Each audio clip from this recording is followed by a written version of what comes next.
peoples, different times. We've got social media, media, the 24/7 media and radio and television impacts it all. But then you take the relationship that Tom and I had. It was never bitter, and yet we went through some very tough things. But we found a way to respect each other and trust each other and deal with each other fairly. And by the way, who were the presidents?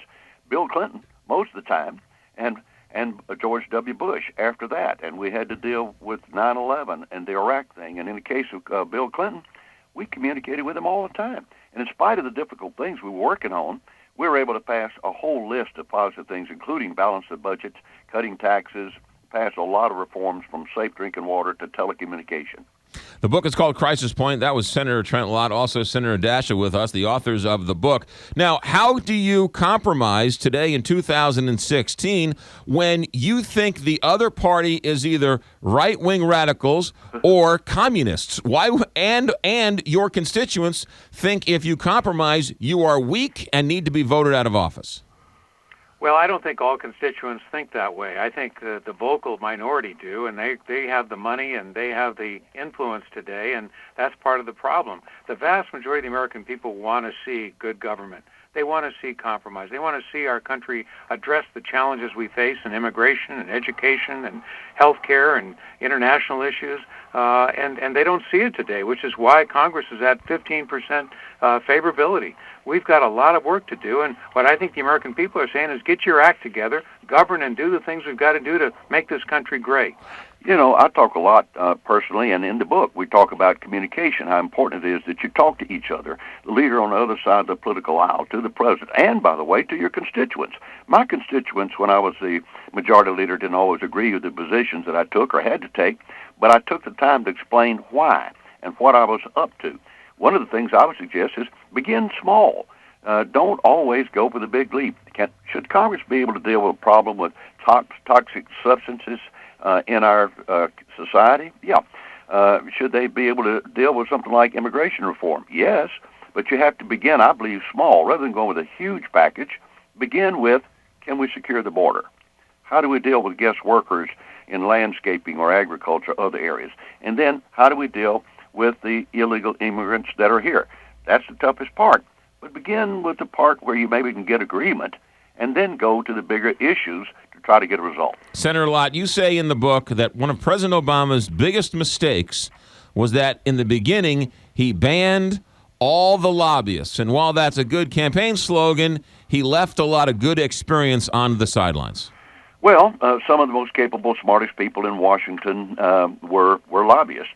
In fact, one of them was a guy that I was a partner with called Tommy Boggs. Tommy Boggs' father was Hale Boggs. He was the majority leader in the House. He was from New Orleans, one of the smartest guys in the city. And yet, somebody that could have helped President Obama understand how do you work with the Congress, how do you work with the bureaucracy, couldn't talk to him. And so I just say, lobbyists can be a part of the problem, but they also can help you monitor and deal with the shoals to get a result in the city. Senator Daschle, senators love to come on the show and get their barbs in.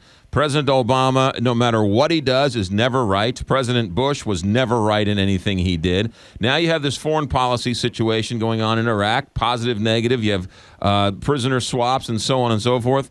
It seems to me like the senators themselves throw the red meat out there and they create the toxic environment which the voters follow. So it's really the politicians' fault for the situation we're in.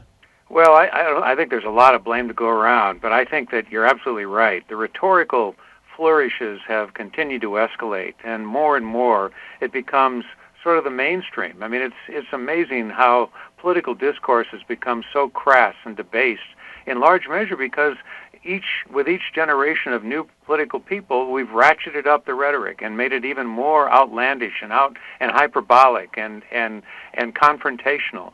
So now you've got Donald Trump and Ted Cruz who have reached sort of the pinnacle to date, but that may not be the end. It could ratchet up even more after that. The more outrageous you are, the more media coverage you get and the more attention you get, and that generates an incentive to keep doing it. The book is called Crisis Point. Gentlemen, Senator Trent Lott, Senator Tom Daschle, when you were in the game and you were in the arena, would you have been allowed to compromise and work together on this book when you were in the arena? Or would the electorate not have allowed it?